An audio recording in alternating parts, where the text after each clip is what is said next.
Assalamualaikum warahmatullahi wabarakatuh. Ayo dibaca bareng-bareng ayat ke-25 Al-Baqarah ayat 25. A'udzu billahi minasy syaithanir rajim. Bismillahirrahmanirrahim. وبشر الذين آمنوا وعملوا الصالحات أن لهم جنات تجري من تحتها الأنهار كلما رزقوا منها من ثمرة رزقا قالوا هذا الذي رزقنا من قبل وأتوا به متشابها ولهم فيها أزواج مطهرة وهم فيها خالدون صدق الله العظيم. Ayo bacaan terjemahannya Mas Yan. Dan sampaikanlah kabar gembira kepada orang-orang yang beriman dan berbuat kebajikan, bahwa untuk mereka disediakan surga-surga yang mengalir di bawahnya sungai-sungai. Setiap kali mereka diberi rezeki buah-buahan dari surga, mereka berkata, inilah rezeki yang diberikan kepada kami dahulu. Mereka telah diberi buah-buahan yang serupa, dan di sana mereka memperoleh pasangan-pasangan yang suci. Mereka kekal di dalamnya. Yes. Jadi ini menerangkan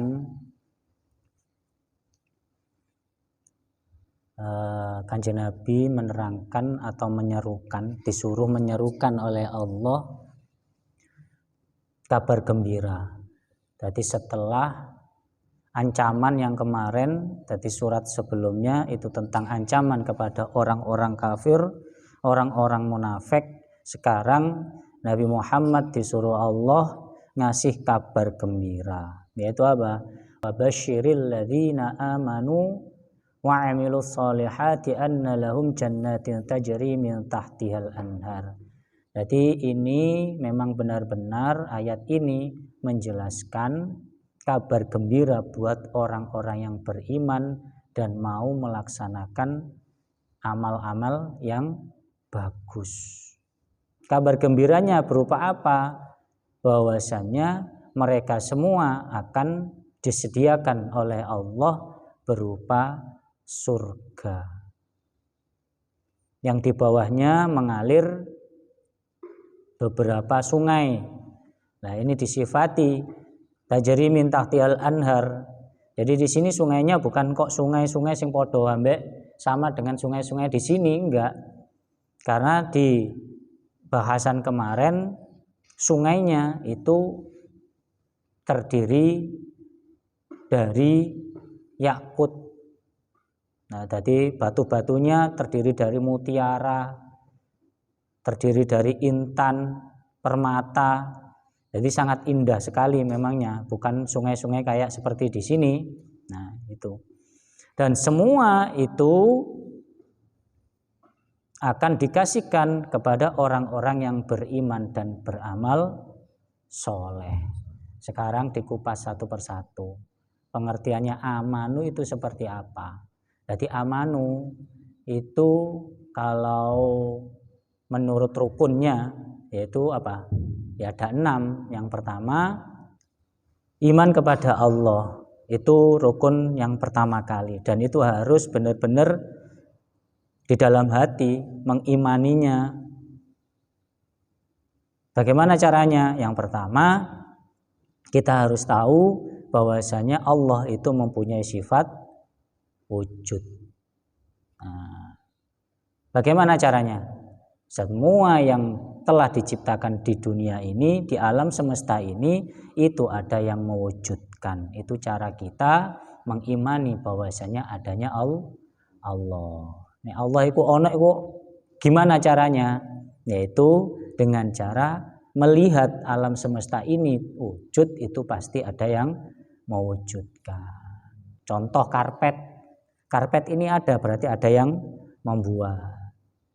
Bangku ini ada berarti ada yang membuat. Itu cara kita mengimani bahwasannya Allah itu ada. Yang kedua, iman kepada siapa? Iman kepada malaikat. Nah, kita tahu kalau tanpa adanya keimanan kepada malaikat, nanti kita menyepelekan, alah wong gak ono sing ngawasi, malaikat raqib atid ya enggak ono ae. Nah, akhirnya jadi orang-orang sembrono. Akhirnya jadi orang-orang yang enggak percaya kepada adanya malaikat. Nanti bisa-bisa apa? Alah enggak mungkin malaikat Jibril ada. Nah, itu. Makanya walaupun kita tidak pernah mengetahui wujudnya malaikat, cuma kita harus beriman kepada adanya malaikat. Yang wajib diimani ada berapa? Ada 10. Malaikat apa aja? Malaikat Jibril, Mikail, Israfil, Israil, Mungkar, Nakir, Raqib, Atid, Ridwan, Malik. Ini yang wajib kita imani dan kita wajib mengetahui. Kalau malaikat yang lain banyak sebenarnya, cuma yang wajib kita ketahui itu hanya 10. Yang ketiga, iman kepada Rasul-Rasul Allah. Ada berapa yang harus diketahui? 25. Benar kan?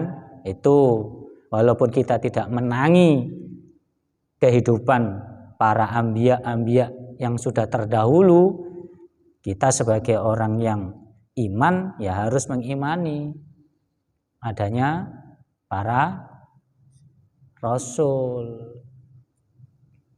Terus yang keempat, iman kepada kitab-kitab Allah. Yang wajib diketahui berapa? 4. Kitab Zabur, Taurat, Injil, dan terakhir Al-Quran. Itu wajib kita ketahui. Ya. Nah, itu bentuk iman. Jadi rukun iman di sini harus benar-benar diterapkan.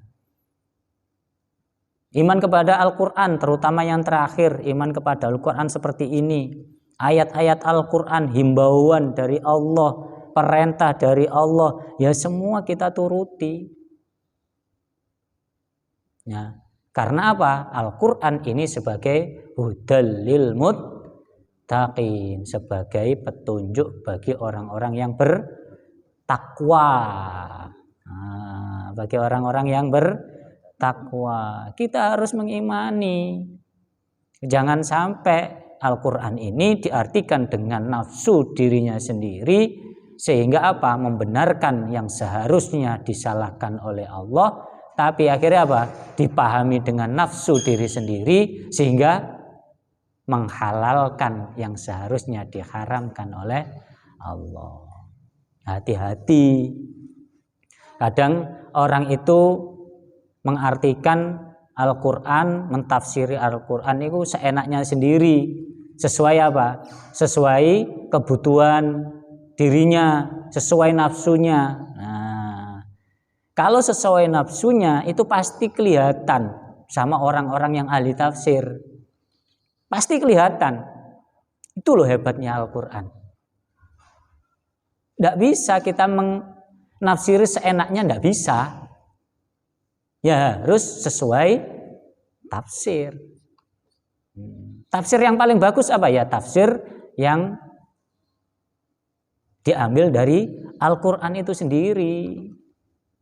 Itu yang paling bagus. Ya, kalau bingung memahami tafsir yang ada di Al-Quran, ya kita harus mengikuti para mufassirin. Contoh tafsir Jalalain, contoh tafsir Ibnu Katsir, dan lain-lain. Ya, itu mereka-mereka, beliau-beliau, ya, itu adalah orang-orang yang memang sudah pakarnya untuk menafsiri sebuah Al-Quran. Itu jadi enggak seenaknya sendiri dalam menafsiri Al-Qur'an. Makanya Al-Qur'an ini harus benar-benar kita jalankan sesuai firman Allah. Kalau enggak kita jalankan, ya, maka kita akan tersesat di dunia ini. Ngerti Mas Rama? Tersesat di dunia ini kalau kita tidak menjalankan Al-Qur'an. Paham ya, Mas Rama?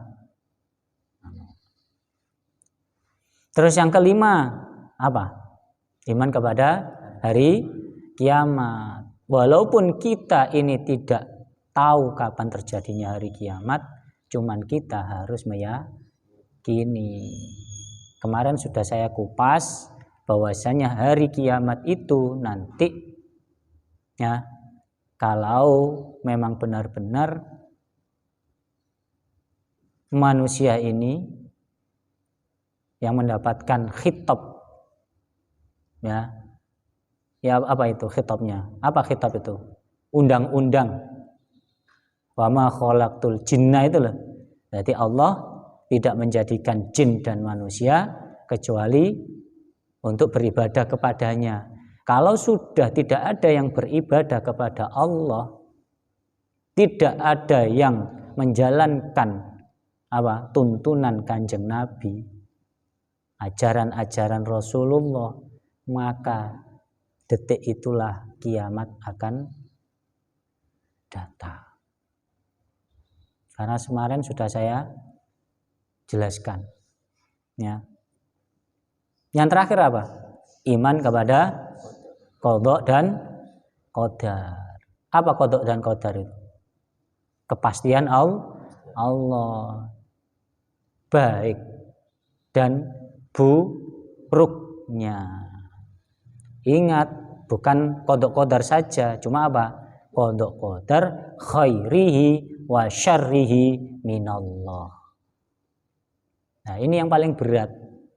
Iman kepada qadha qadar khairihi wa syarrihi itu paling berat. Kok bisa paling berat? Ayo coba sekarang, ya, dibahas. Kalau manusia mendapatkan qadha qadar dari Allah yang berupa khairihi, banyak manusia yang bisa bersyukur. Benar enggak? Banyak yang bersyukur. Apa syukurnya? Biasanya alhamdulillah. Dikai duwe akeh, alhamdulillah. Dikai apa meneh? Anak sing soleh-soleh, alhamdulillah. Kerjaan gol, alhamdulillah. Benar ya? Oleh jodoh ayu, alhamdulillah. Penak nek kapan oleh takdire Gusti Allah, kepastiane Gusti Allah sing rupa khairihi. Paling penak itu kita mengimani. Paling penak itu kita apa? Meyakini bahwasanya itu dari Allah. Allah cinta pada kita. Benar gak? Benar kan? Paling penak itu. Yang paling susah apa? Ketika kepastian atau takdir yang syarrihi, yang buruk menerpa kita.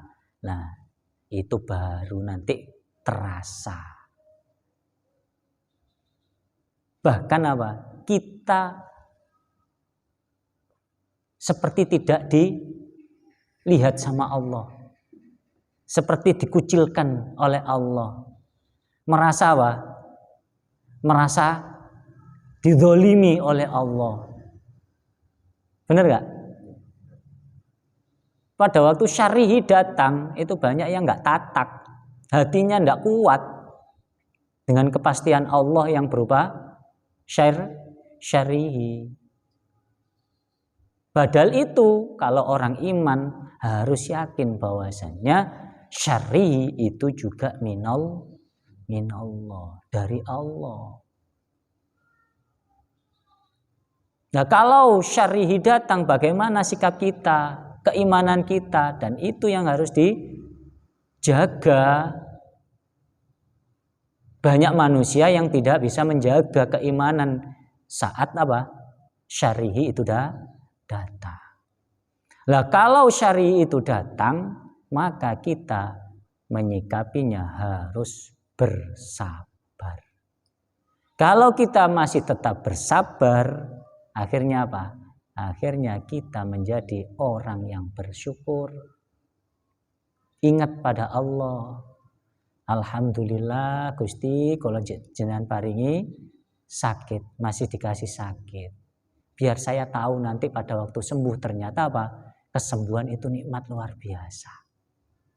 Nah, kalau bisa memuji seperti itu pada waktu syarrihi datang, janjinya Allah bagaimana? La in syakartum la azidannakum wa la in kafartum inna adzabi lasyadid. Ditambahi sama Allah. Tapi kalau kita kufur, malah menjauh dari Allah, malah kita menyalahkan Allah, suudzon pada Allah, berprasangka buruk pada Allah, apa? Inna adzabi lasyadid.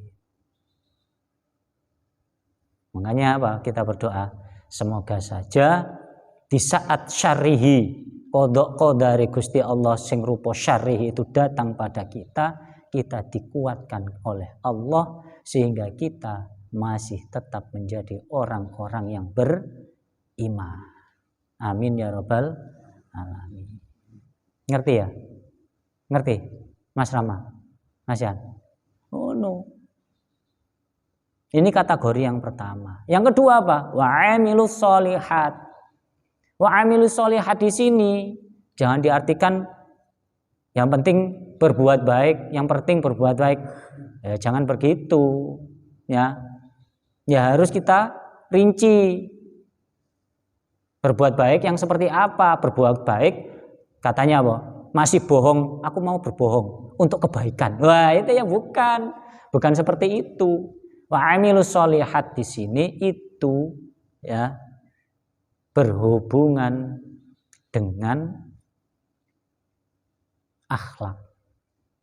Loh, kok iso diomongin berhubungan dengan akhlak? Iya, akhlakul karimah. Berhubungan dengan akhlakul karimah. Terus berhubungan dengan apa lagi? Berhubungan dengan sesama manusia. Jadi hablum minan nas di sini. Kalau amanu tadi apa? Sudah hubungannya dengan keimanan.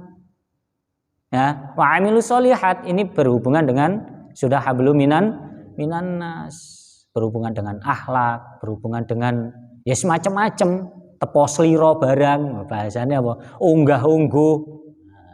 Nah, cara Jawa, bahasa Jawa apa? Unggah-ungguh. Ya itu masuk di sini. Kalau hablum minan nas contohnya apa? Sedekah, nyantuni anak yatim. Apalagi mau memuliakan orang tua. Bener kan? Bener Mas Rama? Ngono ah. Gelem mulyakno wong tua. Iya, dimuliakan orang tua. Sama orang yang lebih tua dihormati. Yang lebih muda disayangi. Ya. Karena wa amilus sholihat itu sudah berhubungan dengan sosial. Nah, kalau orang-orang yang bisa menjalankan amanu dan wa amilus sholihat di sini apa? Dijanjeni ambek Gusti Allah berupa surga yang mengalir beberapa sungai. Paham ya? Kullama ruziku minha min thamarati rizqan qalu hadzal ladzi ruzikna min qabl wa utubihi mutasyabiha. Dadi besok iki bahasane besok awake dhewe dikai rezeki teko buah-buahan niku ya meh padha buah-buahane kaya nang kene iki kaya contone apel ya wis modele kaya apel. Mangane ditafsiri apa di Ibnu Katsir sama, bentuknya sama, cuma berbeda rasanya. Wis gak ado-ado lah membayangkan apa? Membayangkan samarot sing nduk swarga. Makane jawabane nduk ngono. Lho, qalu hadzal ladzi ruzikna min qabl. Iki lak wis tahu tak pangan biyen bahasane ngono. Nah, ini kan dulu sudah pernah saya melihat seperti ini. Apa? Rezeki ini sudah pernah ini saya lihat. Wah, apel ya apel. Bener kan? Ya, ini sama ini. Wa utu bihi mutasya. Iya, ini sama ini. Nah, tapi rasanya berbeda. Wis gak jauh-jauh lah. Contoh aja. Awake dhewe nek tuku kalau beli ya, kalau kita beli jeruk sekilo ae, 1 kilo. Ya. Itu kan bentuknya sama. Bener kan? Cuma pada waktu dirasakan ada yang manis, ada yang asem. Bener kan? Ada yang hampa. Ya. Apa bahasanya? Anyep. Yo gak legi, yo gak kecut. Nah, gitu, ya. Padahal apa? Sama bentuknya. Sama di akhirat nanti, di surga nanti, buah-buahnya itu juga sama seperti yang ada di dunia, cuma rasanya yang berbeda.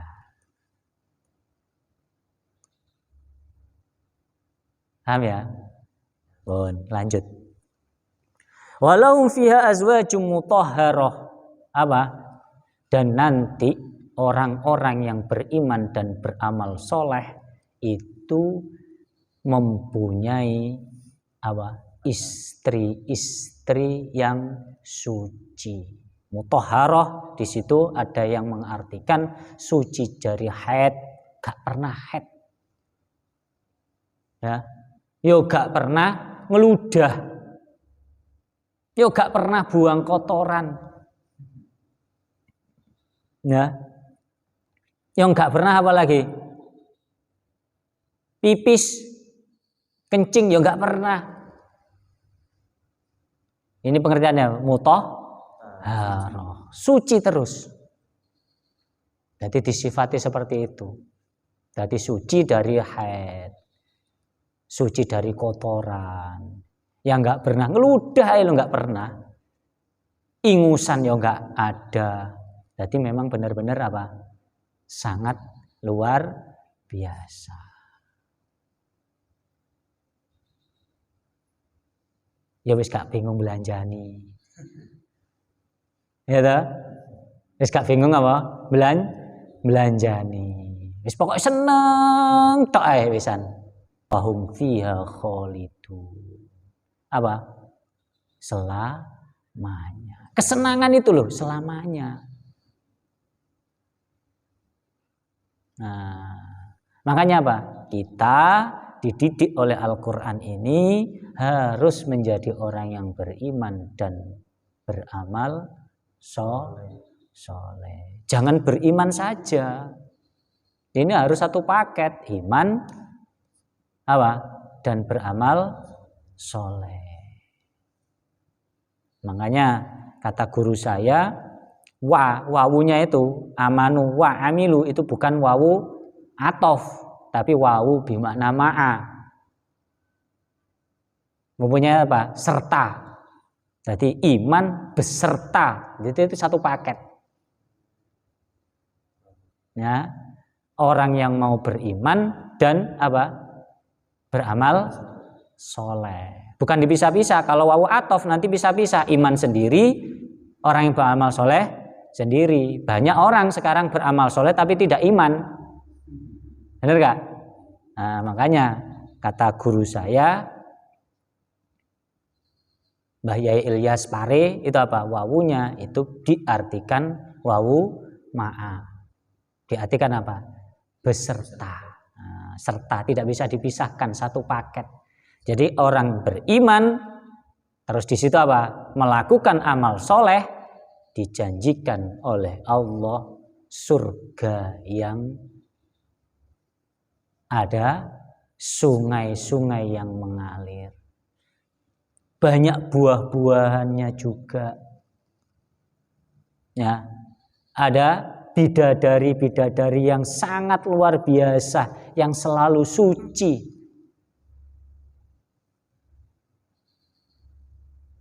Dan fasilitas ini semua hukumnya khalidun. Apa? Selamanya. Lula enak ya. Delok saiki. Wong nduk donya ae lho sing katane orangnya sugih ya. Wis mobilnya jejer-jejer. Coba tanya, kenikmatannya di mana? Ya bingung dia. Ya, katanya sobo hotel, sobo apa? Selalu di hotel makan enak-enak. Seberapa kapasitasnya makan enak? Ayo coba dikasih rendang 3 ember, suruh ngabisin, katanya enak. Benar kan? Sate, kasih sate, katanya enak. 1 tusuk, 2 tusuk enak. Coba kasih 1 baskom, suruh habisin. Enggak enak loh. Di mana kenikmatan dunianya? Benar gak? Katanya kenikmatan seorang laki-laki itu berada di perempuan. Kalau orang sudah kaya raya biasanya apa? Kenikmatannya di perempuan. Ayo coba suruh langsung berapa? 20 perempuan dalam 1 malam. Mampu nggak dia? Loh katanya enak. Katanya nikmat. Terus kenikmatannya di mana? Benar kan? Tapi kalau di dunia, kalau di akhirat itu beda. Statusnya apa? Kenikmatannya terus, nggak bisa putus. Statusnya apa? Khalidun, langgeng terus. Apa statusnya khalidun tadi? Kekal, benar kan? Bisa selamanya. Kenikmatannya harus selamanya, wes. Nggak bisa sumpek, nggak bisa. Selamanya. Nah, mangane apa dawuhe nek gawe wong takwa iku apa? Akhirat iku khairu wa abqa.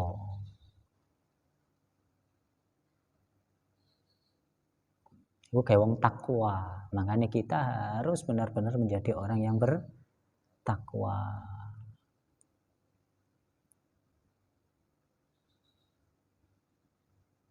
Paham Mas? Paham Mas?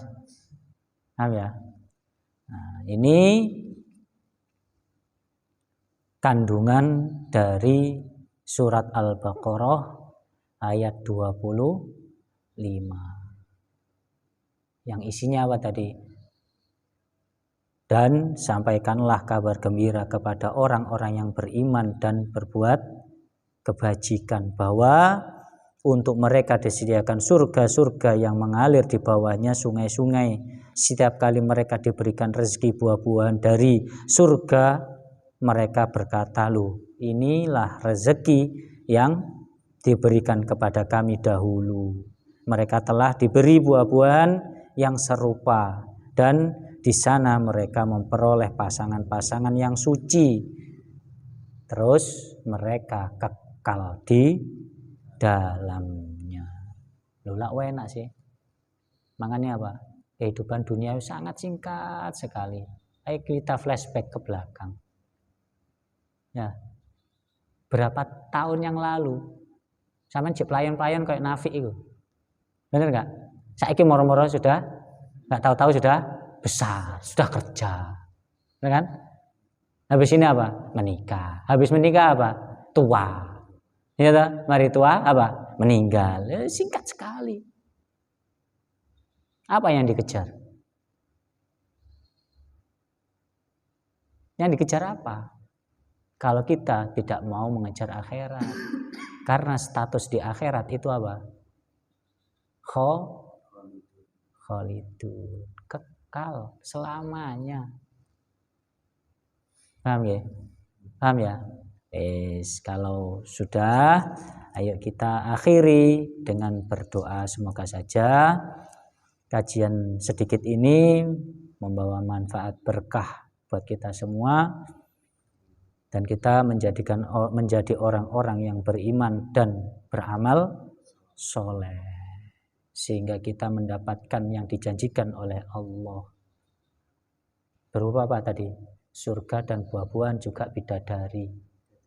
Ya, amin ya rabbal alamin. Ayo donga. Rabbi fanfa'na bi barakatihim wa dinal husna bi hurmatihim wa amitna fi tariqatihim wa mu'afati minal fitani sallallahu ala Muhammad sallallahu alaihi wasallam sallallahu ala Muhammad sallallahu alaihi wasallam. Assalamualaikum warahmatullahi wabarakatuh.